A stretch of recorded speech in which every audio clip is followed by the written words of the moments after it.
မင်္ဂလာပါခင်ဗျာ Channel B ကနေကြိုဆိုပါရစေ။ Flipper Clip ကိုအသုံးပြုပြီးဖုန်းနဲ့ပုံလေးတွေရေးဆွဲတင်ဆက်လိုက်ပါပြီ။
ပုံလေးကိုပြီးတက်လိုက်ပါမယ်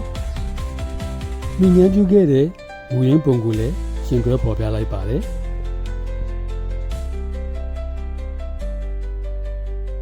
အခုတော့ဒီလောက်ပါပဲ။အားလုံးပဲရှင်လန်းချမ်းမြေ့ကြပါစေ။